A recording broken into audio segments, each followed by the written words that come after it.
વડોદરામાં ફલોડ ગ્રામ પંચાયતમાં ભ્રષ્ટાચારના આક્ષેપો થયા છે। વાઘોડિયાની ફલોડ ગ્રામ પંચાયતમાં રાવ ઉઠી છે। વિકાસના કામોમાં ભ્રષ્ટાચારની ફરિયાદ ઉઠી છે। રોડ, ડ્રેનેજ, શેડ અને આંગણવાડીના કામોમાં આ ફરિયાદ થઈ છે। એસ્ટિમેટ મુજબ કામગીરી નહીં થવાનો દાવો છે। ગ્રામજનોની રજૂઆત બાદ અધિકારીઓ દોડતા થયા છે।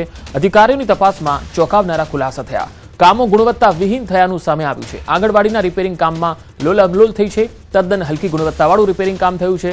તમામ કામોના બિલની ચૂકવણી સ્થગિત કરાઈ છે। તાલુકા વિકાસ અધિકારી ગ્રામ પંચાયત પાસે જરૂરી ખુલાસો માંગશે। અમને એવું થોડું લાગે છે કે અંદર ભ્રષ્ટાચાર થતો હોય ને ગુણવત્તા વાઇઝ કામો થતા નથી। તો એ બાબતની અમે તાલુકા પંચાયતની અંદર ને એ બધી અરજીઓ કરેલી છે ને અમારી એવી માંગણી છે કે જે કામ થાય એ ગુણવત્તા વાઇઝ થાય ને જે ગટરનું ને એ બધું કામ પૂર્ણ થયા છે એની અમે બિલ પેમેન્ટ અટકાવવા માટેની અરજી કરેલી છે ને એનું જે એસ્ટિમેટ પ્રમાણેનું કામ નીકળે તો પેમેન્ટ થાય ને એસ્ટિમેટ પ્રમાણેનું કામ ના નીકળે તો પેમેન્ટ ના થાય એવી અમારી માંગ છે। ગ્રામ પંચાયતના સદસ્ય અને ગામ લોકો દ્વારા અરજી કરવામાં આવેલ હતી।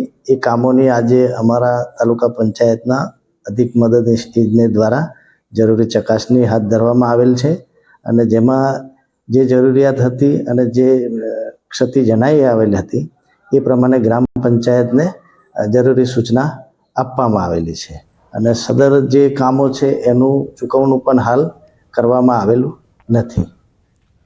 સુરેન્દ્રનગર અને વઢવાણ શહેરમાં અલગ અલગ સ્થળો પર ઈડીની ટીમ દ્વારા દરોડા પાડવામાં આવ્યા। જે મામલે અરજદાર અશ્વિનભાઈએ પ્રતિક્રિયા આપી છે। ધ્રાંગધ્રાના મોટી માલવણના કૃષ્ણનગર પાસે કાર્યરત સોલાર પ્લાન્ટમાં જિલ્લા કલેક્ટર સહિતના અધિકારીઓએ ગેરરીતિ આચરી હોવાના આક્ષેપો થયા હતા। ખેડૂતોની જમીનને એને કર્યા વગર જ તંત્ર દ્વારા ગુડખર અભયારણ્ય પાસે સોલાર પ્લાન્ટને મંજૂરી માટે આપી દેવાઈ હોવાનું જણાવ્યું। સોલાર પ્લાન્ટમાં 60 કરોડનું મૂડીરોકાણ દર્શાવી 850 કરોડનો સોલાર પ્લાન્ટ શરૂ કરી દીધો। રોજનું અંદાજે 35 થી 40 લાખનો વીજ પુરવઠો ઉત્પાદન કરતા હોવાનું પણ જણાવ્યું। જે અંગે રજૂઆત કરાતા રેડ કરાઈ હોવાનું જાણવા મળેલ। આ લોકોએ નથી રેવન્યુ વિભાગની મંજૂરી લીધી અને જે કોઈ ખાતેદારોની લીધી છે તો એ પણ લીગલી રીતે એગ્રીમેન્ટ નથી થયેલું। આ ફાઇનલ વાત છે। તો રેવન્યુ વિભાગની તો મંજૂરી લીધી નથી છતાં પણ આજ પર ડે નો 35 થી 40 લાખનો પાવર ઉત્પન્ન કરી રહ્યા છે અને આ લગભગ મારા ખ્યાલથી 28/4 થી આ રનિંગ પાવર ચાલુ આજની તારીખ લાગે તો રોજનો લગભગ 35 થી 40 લાખનો વીજ ઉત્પાદન કરી રહ્યા। તો અમારી એવી માંગણી છે કે આના માટે અમે લગભગ 10-8 થી આના માટે રજૂઆત છે અમારી કે આ ખોટી રીતે અમને હેરાન કરી રહ્યા ખેડૂતોને। અમદાવાદ સાયબર ક્રાઇમને મળી છે વધુ એક સફળતા। મહિલાના 27 લાખ સાયબર ક્રાઇમે બચાવી લીધા। સાયબર માફિયાએ કર્યા હતા ડિજિટલ અરેસ્ટ। મહિલાને જમા રોકડ ઉપાડવા કર્યું હતું દબાણ। સાયબર પોલીસે લાખોની ઠગાઈ થતી અટકાવી દીધી। તો સાયબર માફિયાએ કર્યા હતા ડિજિટલ અરેસ્ટ। આખરે આ મહિલાના લાખો રૂપિયા બચી ગયા છે। મહિલાને જમા રોકડ ઉપાડી લેવા માટે દબાણ કર્યું હતું। સાયબર ક્રાઇમ પોલીસે લાખોની ઠગાઈ આચરનારી આ ગેંગને આ મહિલાને છેતરપિંડી કરતા બચાવી લીધી છે। વલસાડ વિસ્તારના ખંડુજી ટેકરા વિસ્તારમાં પાણીની સમસ્યાથી લોકો પરેશાન થયા। છેલ્લા 1 મહિનાથી ગંદુ પાણી આવી રહ્યું છે। પીવાના પાણીની પાઇપલાઇનમાં ગટરનું પાણી ભળી જતા ગંદકીવાળું દુર્ગંધયુક્ત પાણી પહોંચી રહ્યું છે। તેથી લોકો પરેશાનીનો સામનો કરી રહ્યા છે। સમયસર ટેક્સ ચૂકવવા છતાં પણ લોકોને સ્વચ્છ પીવાલાયક પાણી નહીં મળતા અસરગ્રસ્ત વિસ્તારના લોકોમાં રોષ વ્યાપ્યો છે। નગરપાલિકાના સત્તાધીશો આટલા દિવસ બાદ હવે જાગ્યા છે। વહેલી તકે સ્વચ્છ અને પીવાલાયક પાણી મળે તે માટે પ્રયાસો કરી રહ્યા હોવાનું જણાવે છે। અમને આ પાણીથી ઘણો પ્રોબ્લેમ થાય છે અને આ પાણી એટલું દુર્ગંધ મારે છે કે પીવામાં પણ ઉપયોગ નથી આવતું, નથી ખાવાનું બનાવતું। અમે સ્નાન કરીએ નાહીએ તો પણ એ પાણી એટલું વાસ મારે છે કે આ પાણીના લીધે અમને પ્રોબ્લેમ થાય છે અને એ પાણીથી અમને એટલો પ્રોબ્લેમ થાય છે કે તાવ આવે છે, ડાયરિયા થાય છે, સ્કિન ડિસીઝના પ્રોબ્લેમ વગેરે બધું થાય છે। 20 થી 22 દિવસથી આ સમસ્યા છે। તો અમારી એ જ માંગ છે કે અમે કોર્પોરેટરમાં રેગ્યુલર ટેક્સ ભરીએ છીએ તો અમને શુદ્ધ પાણી પ્રાપ્ત થાય। છેલ્લા 20-22 દિવસથી પાણી એટલું ડોળું ને ગંદુ આવે છે ને કે પીવા માટે પણ ઉપયોગમાં નથી આવતું અને વાપરવા માટે પણ નથી ઉપયોગમાં લેવાતું અને એટલા પ્રોબ્લેમ થાય છે પાણીને લીધે। ડાયરિયા થાય છે, સ્કિન પ્રોબ્લેમ થાય છે। અમારે દરરોજ 100 રૂપિયાનું પાણી વેચાતું લેવું પડે છે। તો અમારી એક જ વિનંતી છે નગરપાલિકાને કે જેમ બને તેમ જલ્દી આ પ્રોબ્લેમ અમારો સોલ્વ કરે એમ। પાણીનું પ્રોબ્લેમ છે એ કયા જગ્યાથી લીકેજ છે તેના માટે ઘણી જગ્યા પંચર કરવામાં આવ્યા, પણ હજુ મળ્યું નથી. જેમ બને તેમ વહેલી તકે પાણીનું પંચર મળી જાય ને એને સોલ્વ કરીને લોકોને સારું પાણી પીવાનું મળે એટલા માટે નગરપાલિકાના કારોબારી ચેરમેનથી માંડીને ડ્રેનેજના ચેરમેન બધા જ ત્યાં જઈ આવ્યા. અમે આજે થઈ જાય તો આજે, કાલે થાય તો કાલે, 1-2 દિવસમાં ગમે તેમ કરીને ગમે ત્યાંથી સોલ્વ તો લાવવું જ પડે. નહીં છેલ્લે તો પછી નવી આજુબાજુમાંથી લાઈનો કરવામાં આવશે. વડોદરાના ગંભીરા બ્રિજ દુર્ઘટના બાદ રાજ્યભરમાં નબળા અને જર્જરિત બ્રિજ પર ભારે વાહનો માટે પ્રતિબંધ મૂકવામાં આવ્યો હતો, પરંતુ પોરબંદર જિલ્લાને દેવભૂમિ દ્વારકા અને જામનગર સાથે જોડતા મહત્વના રાણાવાવ, ભાણવડ, ખંભાળિયા હાઈવે પર છેલ્લા 6 મહિનાથી 3 બ્રિજ ભારે વાહનો માટે બંધ રહેતા લોકો મુશ્કેલીમાં મુકાયા. બિલેશ્વર, ભૂખરાનેસ અને વમોડ પરના બ્રિજને જર્જરિત ગણીને ભારે વાહનો પર પ્રતિબંધ મુકાયો, પરંતુ હજુ સુધી ન તો ડાયવર્ઝન બનાવાયું છે કે ન તો રિપેર કે નવા બ્રિજની કામગીરી શરૂ થઈ છે. પોરબંદર જામનગર સુધી જાય છે. આ 6 મહિનાથી આ રસ્તો બંધ છે. આ રસ્તો અહીંયા અમારે વિદ્યાર્થીઓને 5 પ્રાઇવેટ બસો અહીં છોકરાને લેવા માટે નિશાળના છોકરાને આવે છે. એ અહીંયાથી 1 કિલોમીટર ગામથી દૂર રહે છે. સવારે સાંજે લેવા આવવા, સવારે મૂકવા આવવા, સાંજે છોકરાને લેવા આવવા. અહીં પછી અહીંયા મજૂર વર્ગ, પછી ગામના લોકોને એસટીમાં જવાનું એને પણ તકલીફ પડે છે જવા માટેની. કે અહીં ઘરેથી જવું હોય સવારે વહેલા નીકળે સાધન મળતું નથી. આજે 6 મહિનાથી એસટી બંધ છે. પોરબંદરથી જામનગર જતો રસ્તો કે જેમાં રાણાવાવથી હનુમાનગઢ થઈ ભાણવડ તરફ જતો રસ્તો છે, તેના ઉપર પોરબંદર જિલ્લાના 2 બ્રિજ, બિલેશ્વરી બ્રિજ અને ભૂખરાનેસ બ્રિજ, અને એક બ્રિજ દ્વારકા જિલ્લામાં કે જે મોડપર બ્રિજ કી. આ 3 બ્રિજ ઉપર આપણે ભારે વાહનો માટે પ્રતિબંધ મૂકેલો, કારણ કે એ બ્રિજની સ્ટ્રેન્થ તપાસતા ભારે વાહનો માટે જોખમકારક જણાયેલો. આજે પણ આ 3 બ્રિજવાળો ભાગ જોખમકારક હોવાથી ભારે વાહનો માટે બંધ છે. ટૂંકમાં આ 3 બ્રિજને સ્ટ્રેન્થન કરવાના કામ ટૂંક સમયે શરૂ થનાર છે. વાવથરાદ વિદ્યાર્થીનીનો ધૂણવાનો જે વિડીયો છે ત્યાં વાયરલ થયો છે અને શિક્ષકો દ્વારા ધૂણાવતા હોવાનો જે વિડીયો વાયરલ થયો છે. દિયોદર તાલુકાની શાળાનો વિદ્યાર્થી હોવાની ચર્ચા છે. આ તસવીરો જુઓ. પ્રવાસ દરમિયાન ધૂણવા બેસાડ્યો વિદ્યાર્થીને. શાળામાંથી વિદ્યાર્થીઓને લઈ ગયા હતા પ્રવાસ, અને એમાં એક વિદ્યાર્થીને અહીંયા ધૂણતો હોય એ પ્રકારનો આ વિડીયો છે. ધૂણવા બેસાડ્યો હતો આ વિદ્યાર્થીને. તો આ વાવથરાદના દિયોદરનો આ વિડીયો હોવાની વાત સામે આવી રહી છે. શાળામાંથી વિદ્યાર્થીઓને પ્રવાસ લઈ ગયા અને એ પ્રવાસ દરમિયાન એક વિદ્યાર્થીને ધૂણવા માટે કહેવામાં આવ્યું અને આ વિદ્યાર્થી ધૂણે પણ છે. થઈ શું રહ્યું છે શિક્ષણ સંસ્થાઓમાં, આ બહુ જ મોટો અને ગંભીર પ્રશ્ન છે. નાતાલના મિની વેકેશનમાં દ્વારકા ખાતે માનવ મહેરામણ ઉમટી પડ્યું છે. ભગવાન દ્વારકાધીશના દર્શન કરી લોકો ધન્યતા અનુભવી રહ્યા છે. ખાસ તો દ્વારકાનો દરિયા કિનારો પણ સહેલાણીઓ માટે આકર્ષણનું કેન્દ્ર બન્યો છે. યાત્રાધામ દ્વારકામાં દ્વારકાધીશ જગત મંદિર સાથે બેટ દ્વારકા, નાગેશ્વર જ્યોતિર્લિંગ, શિવરાજપુર બીચ, ભડકેશ્વર મહાદેવ મંદિર જેવા સ્થળો પર ભારે ભીડ જામી છે. હાલ દ્વારકાધીશ જગત મંદિરમાં વહેલી સવારથી ભક્તોની લાંબી કતારો છે. ત્યારબાદ ગોમતી ઘાટ, ભડકેશ્વર મહાદેવ મંદિર, સનસેટ પોઈન્ટ સહિતના વિસ્તારોમાં પ્રવાસીઓની ભારે ભીડ છે. हम लोग विद फैमिली आए थे जी और द्वारिकाधीश का जो दर्शन किए हैं, बहुत मजे का दर्शन हुआ है, तृप्ति हुआ है, संतुष्टि हुआ है. कोई भी मानी भीड़ बढ़ा के, इतनी भीड़ देख के हम लोग को लगा कि कैसे दर्शन होगा, लेकिन बहुत मस्ती से आनंद का दर्शन हुआ है. અને આજે ભડકેશ્વર ભગવાન મહાદેવના પણ દર્શન કરી અને મેં ધન્યતા અનુભવી. અને વેકેશનનો સમય હોય ત્યારે અવશ્ય આપણા પરિવાર સાથે સમય કાઢી અને દ્વારકાધીશ પધારવું જોઈએ. જય દ્વારકાધીશ. તો આજે અમે દ્વારકાધીશના દર્શન કરવા આવ્યા. દ્વારકાધીશના દર્શન થોડા સેકન્ડ માટે જ થયા, પણ એવું લાગ્યું કે અમે બહુ જ નજીકથી ભગવાનના દર્શન કર્યા, દિલથી દર્શન કર્યા, અને એટલી બધી અહીંયા ભીડ છે પણ અમને સુકૂનથી બહુ સરસ દર્શન થયા. ગાંધીનગરના કલોલ ગામેથી પ્રાચીન મૂર્તિઓ મળી આવી છે. શેરીસા ગામેથી કુવાના ખોદકામ દરમિયાન પ્રાચીન મૂર્તિઓ મળી. જૈન તીર્થાલયમાં ખોદકામ દરમિયાન પવિત્ર મૂર્તિઓ મળી આવી હતી. ગાંધીનગરના કલોલના શેરીસા ગામેથી આ પ્રાચીન મૂર્તિઓ મળી છે, જેથી લોકોમાં પણ કુતૂહલ જોવા મળ્યું હતું. જૈન તીર્થાલયમાં ખોદકામ કરવામાં આવ્યું હતું ત્યારે આ પ્રાચીન મૂર્તિઓ તેમાંથી મળી હતી. સુરત ઇન્ટરનેશનલ એરપોર્ટ પરથી ફરીથી ઝડપાયો હાઇડ્રોપોનિક ગાંજો. બેંકોકથી આવેલ એર ઇન્ડિયા એક્સપ્રેસ ફ્લાઇટમાં ગાંજા સાથે એક મહિલા પકડાઈ. મહિલા મુસાફર પાસેથી 1 કરોડથી વધુનો ગાંજો જપ્ત કરાયો છે. 3 કિલોથી વધુ હાઇડ્રોપોનિક ગાંજો જપ્ત કર્યો છે. કસ્ટમ ટીમે સામાનની તપાસ કરતા ગાંજો મળી આવ્યો. મહિલા મુસાફર એરપોર્ટ પર જ કસ્ટમની કસ્ટડીમાં છે અને સુરતમાં હાઇડ્રોપોનિક ગાંજાની માંગ વધવાથી સપ્લાયર સક્રિય થઈ ગયા છે.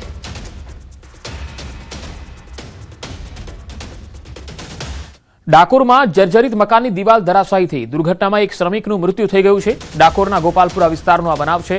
તારાબાઈના બાગ વિસ્તારમાં જર્જરિત મકાન ઉતારવાનું કામ ચાલતું હતું અને એ દરમિયાન આ દિવાલ ધરાશાયી થઈ. ધરાશાયી થયેલી દિવાલના કાટમાળ નીચે દટાઈ જવાથી એકનું મૃત્યુ થયું છે. હજુ પણ ગોપાલપુરા વિસ્તારમાં અનેક મકાનો જર્જરિત હાલતમાં છે. તો આ જર્જરિત મકાનની દિવાલ ધરાશાયી થઈ ગઈ છે. આવા ઘણા મકાનો આ વિસ્તારમાં આવેલા છે જે ગમે ત્યારે પડી શકે છે. આ દુર્ઘટનામાં એક શ્રમિકનું મૃત્યુ થયું છે. ત્યારે અહીંના જે સ્થાનિક લોકો છે તેમણે જાગૃતિ કેળવવી જોઈએ, કારણ કે આટલા બધા જર્જરિત અને જૂના મકાનો હોય અને ગમે ત્યારે પડી શકે એવી સ્થિતિમાં હોય તો આવા મકાનોનું મરામત કરાવવું જોઈએ અથવા તો નવેસરથી બાંધકામ થવું જોઈએ. અરવલ્લી જિલ્લાના મેઘરજમાં દુકાનની દિવાલ ધરાશાયી થઈ ગઈ. અહીંયા બસ સ્ટેન્ડ નજીક બજાર વિસ્તારનો આ બનાવ છે, જ્યાં દિવાલ ધરાશાયી થવાથી એક મહિલા ઈજાગ્રસ્ત થઈ હતી, જેને સારવાર માટે હોસ્પિટલમાં લઈ જવામાં આવી હતી. તો મેઘરજમાં એક દુકાનની દિવાલ, જે બસ સ્ટેન્ડની નજીક આ દુકાન આવેલી છે, ત્યાં અચાનક એ દિવાલ ધરાશાયી થવાના કારણે એક મહિલા ત્યાંથી પસાર થઈ રહી હતી ત્યારે તે ઈજાગ્રસ્ત બની. સુરત શહેરમાંથી અત્યંત કરુણ અને ચોંકાવનારી ઘટના બની, જ્યાં ભટારના સુમન અમૃત આવાસ ખાતે 14મા માળેથી માતાએ પુત્ર સાથે નીચે છલાંગ લગાવતા સમગ્ર વિસ્તારમાં શોકનો માહોલ છવાઈ ગયો. આ ઘટનામાં 5 વર્ષના નિર્દોષ બાળકનું ઘટના સ્થળે જ મૃત્યુ થયું, જ્યારે માતા ગંભીર રીતે ઈજાગ્રસ્ત હાલતમાં સારવાર હેઠળ છે. ભારે ઊંચાઈ પરથી પડતા બાળકને ગંભીર ઇજાઓ પહોંચી અને તેણે ઘટના સ્થળે જ દમ તોડ્યો, જ્યારે મહિલા ગંભીર રીતે ઘાયલ થતા તાત્કાલિક 108 એમ્બ્યુલન્સ દ્વારા સુરત સિવિલ હોસ્પિટલમાં લઈ જવાઈ, જ્યાં તેની હાલત નાજુક બતાવાઈ રહી છે. માતા પુત્રની ઓળખ જે છે એ હજુ રહસ્યમય. આ ઘટનામાં સૌથી મોટું રહસ્ય એ છે કે માતા અને પુત્રની ઓળખ થઈ શકી નથી. પોલીસ તપાસમાં ખુલ્યું છે કે મહિલા અને બાળક અન્ય વિસ્તારમાંથી સુમન આવાસમાં આવેલા, પરંતુ તેઓ ત્યાં કોના ઘરે આવ્યા હતા અથવા તો તેમનો હેતુ શું હતો આ સ્પષ્ટતા થઈ શકી નથી. મહિલા છે જેનો અત્યારે આઈડેન્ટિફાઈ થઈ શકી નથી. તે પોતે પોતાના બાળક સાથે 5 વર્ષના બાળક સાથે સુમન આવાસના 14મા માળેથી જમ્પ કરી દીધેલું જણાઈ મળ્યું છે. આ બનાવમાં જગ્યા ઉપર જ બાળકનું ડેથ થયું છે. જે મહિલા છે એની કન્ડિશન ક્રિટિકલ કન્ડિશનમાં હોય. હાલ સિવિલ ખાતે સારવાર માટે લાવવામાં આવેલી છે. મહેસાણામાં લીબિયાની અંદર જે અફ્યુત પરિવાર છે એ હેમખેમ પરત ફર્યો છે. અપહરણકર્તાઓને ખંડણી આપીને છુટકારો થયો છે. યુરોપ જવા નીકળેલા આ પરિવારનું અપહરણ થઈ ગયું હતું. દંપતી અને 3 વર્ષની બાળકીને બંધક બનાવવામાં આવ્યા હતા. અપહરણકારોએ 2 કરોડની ખંડણી માંગી હતી. ઓનલાઈન રકમ ચૂકવતા પરિવારનો છુટકારો થયો. એજન્ટો સામે હવે ફરિયાદ નોંધવામાં આવશે. મહેસાણાનો એક પરિવાર કે જે લીબિયામાં ફસાયો હતો તેનું અપહરણ કરવામાં આવ્યું હતું. આખરે આ જે પરિવાર છે હેમખેમ પરત આવે છે. આપણા સાથે પરિવારના સભ્ય છે, તેમના સાથે વાત કરીશું. શું કહેશો, શું નામ છે અને ક્યારે તમે દુબઈ જવા નીકળ્યા હતા, લીબિયા જવા નીકળ્યા હતા, કઈ રીતે તમારું અપહરણ થયું હતું? મારું નામ ચાવડા કિસ્મતસિંહ ભરત છે. અમે અમદાવાદથી દુબઈ 29 તારીખ સવાર 5 વાગે નીકળ્યા હતા. 2 દિવસ દુબઈ રોકાયા હતા. દુબઈથી અમને 1 તારીખે સાંજે લીબિયામાં ગયા. લીબિયામાં મેં કીધું 4 કલાક હોલ્ડ છે ફ્લાઇટ તમારે આગળ. પછી એમને મેં ફોન કરે, હર્ષિતને કોલ કરે. હર્ષિતે કીધું કે તમે મારો માણસ આવે છે, તમે એમના જોડે જાઓ, એ કે એમ કરો અને હોટલમાં જઈને રોકો. પણ અમને હોટલમાં નહોતા લઈ ગયા, હોટલની જગ્યાએ મકાનમાં લઈ ગયા હતા. ધમકી આપતા હતા કે ઘર તમારી ફેમિલી જોડે વાત કરો ને આ રીતે પૈસાનું કરાવો ને તમને અહીંયાથી જવા નહીં દેવામાં. શું કહેશો, તમારો મોટો રોલ છે તેમને પરત લાવવામાં. તમારા પર ક્યારે ફોન આવે ને તમને ક્યારે અપહરણ થયું? ફોન તો મારા ઉપર નતો આવ્યો, આ ભાઈના કિસ્મતસિંહના કાકા ઉપર આવ્યો હતો. પછી એમને મને વાત કરવાલી, પછી ધીમે રહીને ફોન મારા ઉપર આપવા મળે.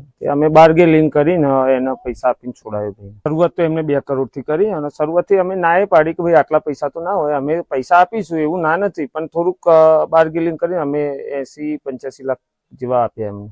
આગળ તો હવે પોલીસ કમ્પ્લેન કરવી છે હર્ષિત વિરુદ્ધ. જે અમારા 85 લાખ અગાઉના 30 લાખ એ સરકાર પાછા આપવામાં મદદ કરે. ચોક્કસથી આ જે પરિવાર છે હેમખેમ પરત આવે છે, પરંતુ જે પરિવાર હોય છે તે પોતાના જે પૈસા ખર્ચ થયો છે તેમાં જે પરિવારને હેરાન કરવામાં આવે છે તેના બદલે જે એજન્ટ હોય છે તેના સામે જે કાર્યવાહી હોય છે તે કરવાની વાત કરી રહ્યો છે. કેતન પટેલ, ન્યૂઝ 18 ગુજરાતી, મહેસાણા. વડોદરામાં રક્ષિત ચોરસિયા હિટ એન્ડ રન મામલો. આરોપી રક્ષિતને 9 મહિના બાદ જામીન મળ્યા છે. આરોપીને જામીન મળતા પીડિત પરિવારોમાં રોષ જોવા મળ્યો. અકસ્માતમાં ભોગ બનેલા પીડિત પરિવારોમાં અસંતોષ છે. પટેલ અને કેવલાની પરિવારનું નિવેદન, કોર્ટે જામીન આપ્યા તે વાત ખોટી છે. આવી રીતે સમાજમાં ખોટા સંદેશ જશે. આરોપી રક્ષિતને કડક સજા થવી જોઈએ. રક્ષિત ચોરસિયા નશાનો બંધાણી છે અને ફરી અકસ્માત કરી શકે.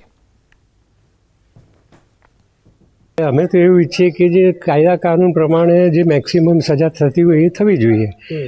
હવે એને જે બેલ મળ્યો છે એ બી અમને તો યોગ્ય નથી લાગતું, કેમ કે જો બેલ મળે તો પછી આવી રીતના કોઈ બી કોઈને અથાડી દે અને ગમે તે કરે અને પછી ફર્યા કરે તો કાયદાનો તો કશું કોઈને ડર જ નથી રહેતો.